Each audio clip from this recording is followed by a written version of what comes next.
Estamos em contato com o economista Odi Cunha. Já estamos em contato? Odi Cunha, bom dia. Bom dia, Felipe. Prazer falar contigo, os ouvintes da Rádio Guaíba. O presidente americano Donald Trump agitou seu primeiro dia útil, esta segunda-feira de trabalho, cumprindo as promessas, né, do que tinha dito, a principal promessa econômica do que tinha dito na campanha. Ele retirou os Estados Unidos do acordo comercial com 11 países do Pacífico e, com isso, agitou a economia do planeta, dá para dizer assim, né? Qual é a avaliação que dá para fazer da saída dos Estados Unidos do acordo transpacífico? Felipe, o presidente Donald Trump está cumprindo com boa parte do discurso dele de campanha. Para mim, ao menos, isso não é uma grande surpresa. Eu acho ruim do ponto de vista do desenvolvimento, do comércio, da economia global. A maior economia do mundo, como os Estados Unidos, se tornando mais protecionista, reforça essa onda global recente de protecionismo. Isso, no longo prazo, não é positivo para a economia global, para os países, mesmo para os países emergentes como o Brasil. No curto prazo, não necessariamente isso é ruim para o Brasil, porque ao fechar mercados importantes do Pacífico, da Ásia, mesmo aqui da América Latina, isso abre algum espaço para exportações brasileiras. Então, primeiro ponto, Donald Trump está sendo Donald Trump, e eu acho isto no longo prazo ruim para a economia global, mas num período mais curto, mais recentemente, no curto prazo, isso não necessariamente é tão ruim para economias como o Brasil. Uma coisa, outra coisa, outra coisa, é isso? Por aí. Tá bem. Bom, só para fechar na questão dos Estados Unidos, esse nacionalismo americano, o senhor percorreu o planeta aí no último ano, visitou vários países, né? Um país como os Estados Unidos, com uma política nacionalista, isso pode, na verdade, também se espalhar pelo mundo. Muita gente dizer, olha, se os americanos que são espelho para muita gente estão fazendo isso, vamos fazer nós também. É verdade, eu acho que isso está ocorrendo globalmente. Isso não necessariamente começou nos Estados Unidos, eu diria que principalmente na Europa, em alguns países mais afetados pelo processo de imigração de alguns países do Oriente Médio, do Norte da África, como Itália, França, leste da Europa, têm se mostrado mais reticentes à abertura ao fluxo, não só de comércio, mas principalmente de pessoas, né, e levando essa onda de xenofobia. Eu acho que no caso dos Estados Unidos isso foi agravado pelo fato de que recentemente, apesar da recuperação da economia americana, essa recuperação ela não atingiu principalmente a chamada classe média americana, né? O trabalhador médio americano, que se sente muitas vezes afetado negativamente pela onda migratória, por trabalhadores que aceitam salários relativamente mais baixos. Então, no mundo todo isso está acontecendo. Eu acho ruim. A economia global, vários países cresceram muito nas últimas décadas por um movimento de maior abertura econômica, de maior receptividade dos países à maior abertura econômica. E, infelizmente, aparentemente, nós estamos vendo nos anos mais recentes, e principalmente no último ano, um movimento contrário ao que aconteceu nas últimas décadas. Uhum. A situação do Brasil, quais são os setores do Brasil que podem ganhar de forma mais rápida mercado com essas... É bom lembrar o seguinte, o acordo transpacífico ainda não tinha sido aprovado pelo Congresso americano, mas já estava em andamento, principalmente porque esses acordos, o que vale mesmo é a facilitação entre empresários, né? Eles é que vão abrindo os mercados, muitas vezes na frente dos governos. O Congresso americano ainda tinha que homologar, o Trump já cancelou antes mesmo do Congresso avaliar essa situação. Mas quais são os mercados brasileiros que a gente pode aí, nesse momento, ganhar terreno em nível global? Eu diria que principalmente setores relacionados ao agronegócio, né? Porque os Estados Unidos é um grande competidor do Brasil nas exportações de commodities agrícolas, principalmente. E, como tu muito bem observaste, apesar de o acordo ainda não ter sido aprovado pelo Congresso americano, já tinham ocorrido vários desdobramentos, vários avanços de negociações multilaterais e bilaterais, investimentos antecipados de empresas americanas e de empresas desses outros 11 países, né, do Acordo Transpacífico, nesta direção. O que deve ocorrer agora é um refluxo, evidentemente. Então há a expectativa, ao menos, né, de que o Brasil, podendo ser competitivo, estando mais disposto a acordos ou parcerias comerciais, ele consiga talvez abocanhar parte destes mercados. E eu não tenho dúvida que, principalmente no setor de exportações agrícolas, é que isso poderia ocorrer. Não é um evento óbvio, né? Nós ainda temos que esperar desdobramentos dessas medidas. O país também ele tem que avançar em termos de competitividade e produtividade, mas evidentemente o Brasil é um grande competidor no cenário global de exportação de commodities agrícolas, e eu acho que esse seria o principal setor no curto prazo beneficiado. Bom, ele tirou do Transpacífico e está mirando agora o NAFTA. Com relação ao NAFTA, aqui, Canadá e México estão junto com os Estados Unidos. Quais são as repercussões aí, principalmente para o Brasil? De novo, eu acho que elas ocorrem na mesma direção que eu mencionei anteriormente. Talvez possa existir alguma empolgação no curto prazo, porque se ocorrer, se Donald Trump continuar nesta mesma direção, né, de maior protecionismo à indústria local americana, trazendo mais dificuldades, fechando mercados externos, revendo acordos comerciais, todos esses outros mercados que não da economia americana são potenciais alvos de exportações brasileiras, né, e ao mesmo tempo são mercados que podem, se o país conseguir avançar em acordos comerciais, também terem outras demandas, outros acordos positivos para o Brasil. Tá. Agora, no curto prazo, então, isso poderia ser positivo.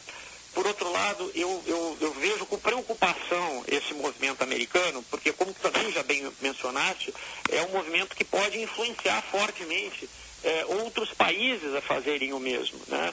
A gente não pode esquecer que num passado não muito distante, a economia mundial já presenciou o movimento de fechamento de mercados, fechamento de fronteiras, de ondas de protecionismo, e a história mostra que isso não foi bom para a economia do mundo como um todo. Agora, no caso do Brasil, nós estamos preparados? Henrique Meirelles, José Serra, que são os homens que vão... E Blairo Maggi, né? São os homens preparados para a gente pegar e avançar sobre esses mercados. Nós temos aí um trio que está de olho nesses mercados, e nós hoje já temos know-how suficiente, know-how não é a palavra certa, mas já temos um momento brasileiro é suficiente hoje já, esse primeiro momento da economia brasileira no governo Temer, para a gente pegar e sem consertar os problemas de casa, tentar conquistar esses mercados lá fora? Felipe, uma boa observação. Eu diria, primeiro, a equipe econômica que foi montada em torno do ministro Meirelles, ela é muito boa, muito capaz, tecnicamente muito qualificado, mas todos nós sabemos que o país tem uma série de desafios, né, desafios políticos, institucionais e desafios econômicos, né, de reformas que são muito importantes para o país poder avançar, ter a sua recuperação econômica e poder voltar a crescer de uma maneira mais sustentável, né? Eu diria principalmente as reformas que estão ligadas ao um ajuste fiscal, a recuperação da credibilidade em torno do crescimento da dívida ativa, que foi muito grande por conta do déficit alto. Então, o país precisa fazer a sua lição interna. Bom, será que ele pode fazer isso conjuntamente com movimentos mais inteligentes de abertura comercial? Pode, é um desafio adicional. É mais difícil fazer isso conjuntamente com as reformas? Mas a oportunidade está aí, provavelmente o país possa tentar capturar algumas dessas oportunidades. Dito isso, eu não tenho dúvida de que o mais relevante para o Brasil hoje é conseguir avançar no conjunto de reformas econômicas que tornam mais razoável o dilema com o tamanho do déficit brasileiro, do crescimento da dívida pública, que faz com que a economia seja mais produtiva. Então, para poder aproveitar essas oportunidades, ao menos de curto prazo na economia global, o país precisa ser mais sólido, isso só as reformas vão trazer. Vale lembrar também que o Brasil continua sendo uma das economias mais fechadas do planeta, né? Em termos de coeficiente de exportações, de importações, e isto reflete uma visão também interna do país, ainda muito avesso à abertura comercial. Então é preciso dar vários passos nessa direção para aproveitar esse novo momento da economia global. Bom, nesta segunda-feira, a partir do momento ainda do anúncio do TPP, da saída dos Estados Unidos do TPP e essas medidas do NAFTA e outras medidas anunciadas por Trump, bolsas reagiram de diferentes formas no planeta. No Brasil, a bolsa subiu, né? É um indicador bom para o dia, mas é uma situação de longo prazo, médio prazo. O que vai acontecer com o mercado de ações brasileiros em relação aí às medidas que vêm de fora? Ou foi atuação interna? Como é que o senhor avalia? Bom, eu não gosto muito de fazer previsões aí para bolsa de valores, juros, câmbio, sempre sempre é algo bastante difícil e a gente tem sempre muitos eventos imponderáveis.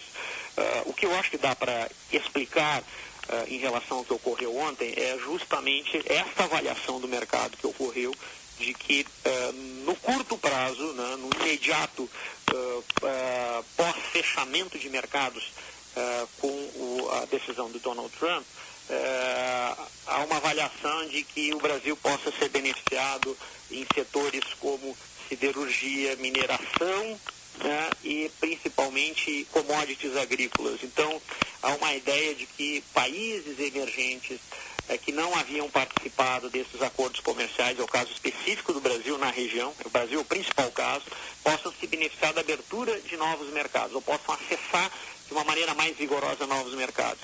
Há um componente também, eu acho, de que a China continua crescendo, ainda que a taxas mais baixas do que na década passada, mas ela vem mostrando aí nos seus dados recentes que ainda mantém um certo vigor. Isso continua afetando positivamente commodities como minério de ferro, e aí impacta de uma maneira bastante positiva ações relevantes, como da Vale do Rio Doce, que continua crescendo significativamente. E um terceiro fator que vem dando um certo otimismo de curto prazo, ao menos para as bolsas brasileiras, é a expectativa de que, apesar de todas as dificuldades políticas aí do governo Temer, as reformas, mesmo que a passos lentos, elas vão continuar a avançar.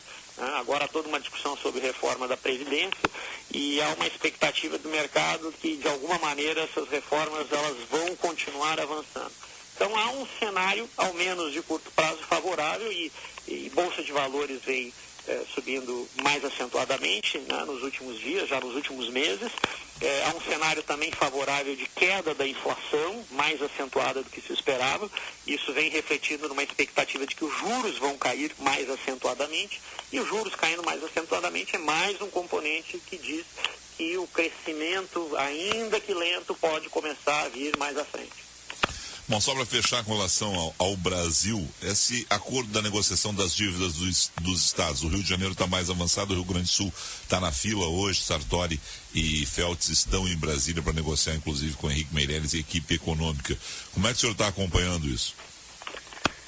Olha, primeiro, todos eu acho que tem uma preocupação com a situação dos estados brasileiros, né? A gente tem que lembrar que no âmbito dos estados onde são prestados os principais serviços de educação, saúde, segurança, né? Que tem sido uma preocupação constante recentemente no país, e todos os estados ingressaram numa situação fiscal muito difícil. A outra forma de olhar para isso é também que o governo federal tem que ter cautela nessa negociação, porque ele está envolvido numa série de esforços para tentar melhorar o equilíbrio fiscal do país, que é fundamental para a retomada de investimentos e do crescimento econômico. Então vai ser, eu acho que, um equilíbrio olhando para esses dois pesos da balança, que o governo federal terá que fazer essas negociações.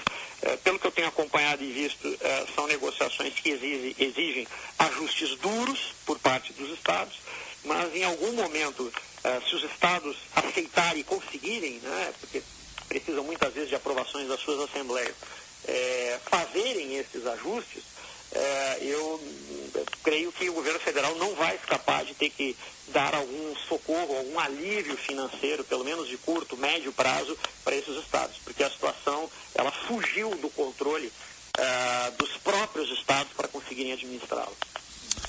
Bom, eu quero agradecer ao senhor, a Ode Cunha, e só então, resumindo, porque o nosso assunto era a questão americana, né? Esse primeiro dia de Donald Trump já com medidas fortes na área econômica, cumprindo, é bom lembrar, as promessas de campanha de fechar os Estados Unidos, de medidas protecionistas, nacionalistas, né? Dá para dizer que esse protecionismo de Donald Trump não é bom para o planeta, mas o Brasil pode se favorecer dele. É isso, acordos bilaterais, o Brasil atrás de novos mercados, mercados esses que iam suprir os Estados Unidos ou eram supridos pelos Estados Unidos, estão nesse momento em aberto para negociações. É isso? Eu acho que resumidamente sim, Felipe. No curto prazo, e enquanto esta onda protecionista ainda não se espalhar de uma maneira mais intensa, o Brasil tem que ser inteligente e tentar surfar nessas brechas para novos mercados.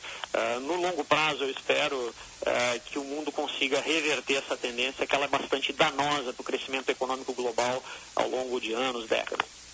Só para fechar, porque tem muita gente que não entende, por que tanto protecionismo é danoso? As pessoas, a tendência sempre das pessoas é pensarem, mercado fechado, cria emprego no meu país, eu não estou nem aí por lá fora, né? Para essa globalização, para essa troca de mercadorias, né? Por que esse protecionismo, né, é tão perigoso para o planeta? Porque, Felipe, já é testado, documentado por todas as evidências estatísticas e econômicas, de que nenhum país ele consegue ser mais eficiente em tudo que ele produz, né? Alguns países são mais eficientes em algumas mercadorias, alguns setores, alguns tipos de serviços, ou porque eles têm mais terra, ou têm mais tecnologia, ou enfim. Então, o que acontece? Quando a abertura comercial, econômica, e os países podem transacionar mais bens e serviços, eles passam a ser mais eficientes em algumas mercadorias, alguns produtos, e demandam, importam outras mercadorias e outros produtos. Na soma desses movimentos, o que acontece é que se produz mais no mundo todo, em todos os países. Então as pessoas têm mais acesso a mais mercadorias, a preços mais baixos, de melhor qualidade, e isso acaba gerando mais empregos e não menos empregos. Apesar de que a sensação, no curto prazo das pessoas, e o raciocínio mais simples, é de que se eu fecho o mercado para uma determinada mercadoria que vem da Coreia, dos Estados Unidos ou da Alemanha, eu vou ter que produzir dentro do país, então eu vou gerar mais empregos. Mas isso é uma ilusão, né? Esse movimento é um movimento que dura pouco. Logo, essas mercadorias se tornam mais caras, eu tenho mais inflação, o custo da mão de obra sobra, diminui os investimentos e diminui o mercado de trabalho. Isso que a história nos mostrou ao longo dos últimos séculos, né? E sempre onde os países e o mundo teve maior abertura comercial e econômica, todos os países tenderam a crescer mais. Toda vez que nós tivemos mais protecionismo, mais fechamento de mercado, o mundo regrediu em termos de prosperidade, de crescimento econômico. É isso que está de novo na pauta e no teste que nós estamos vendo no cenário econômico global. O sinal é o seguinte, Trump ontem teve um encontro com empresários americanos. E um deles, na saída, né, alguém disse o seguinte, olha, as medidas são maravilhosas, realmente nós vamos ter que contratar mais americanos e tal, só que os custos vão subir. Por quê? Porque os americanos ganham salários mais altos que os asiáticos que estão produzindo. E isso vai transformar os nossos produtos em mais caros, nós podemos perder competitividade. Vai fechar. O ciclo se fecha dessa forma. É complicado. Vai ter, inclusive, tem gente temendo alta de inflação, essas questões todas. A situação pode ser perigosa, portanto, né? O tiro pode sair pela culatra. Eu acho que esse é um movimento que nós podemos... Se o fechamento de mercado dos Estados Unidos for muito grande, mercado de bens e serviços, de trabalho, nós certamente devemos ver alguma elevação de preços. Isso vai ser visto no curto prazo como uma oportunidade, tem mais investimentos, mais empregos para os americanos, mas lá na frente isso vai significar aumento de inflação, provavelmente aumento de taxas de juros mais expressivos, e mais do que isso, o que me preocupa mais é efeito dominó do ponto de vista da economia global. Outros países também querendo fazer isso. E no final, é a história da dança das cadeiras, né? Você não tem lugar para todo mundo. Todos sendo mais protecionistas significam que todos saem perdendo. Se um ou outro fosse só mais protecionista e o resto do mundo continuasse aberto ao comércio global, talvez os problemas não seriam tão grandes. Mas não é isso que ocorre. Esses fenômenos, eles são cumulativos do ponto de vista dos países. E diferente do Brasil, onde nós temos algumas empresas cotadas em bolsa, nos Estados Unidos são várias empresas cotadas em bolsa. Subindo o custo desses produtos, cai o lucro e a divisão de dividendos, e a divisão de lucros nas bolsas. A Bolsa Americana pode perder com isso. E aí perde o país como todo, porque eles têm muitos investidores em bolsa. Sim, isso eu acho que é um efeito possível, isso não ocorre no imediato, né? Sim. Tem que esperar ter tempo Claro. para que todo esse processo ocorra, mas é também um desdobramento bastante possível. Olha, eu ainda vou fazer aquele meu curso de economia com o professor Aode Cunha. Professor Aode Cunha, obrigado ao senhor aí, um excelente dia de trabalho. Ser melhor professor do que muitos economistas. Não, é verdade. Muito obrigado de novo pela oportunidade, um abraço e um bom dia para todos os ouvintes da Rádio Way.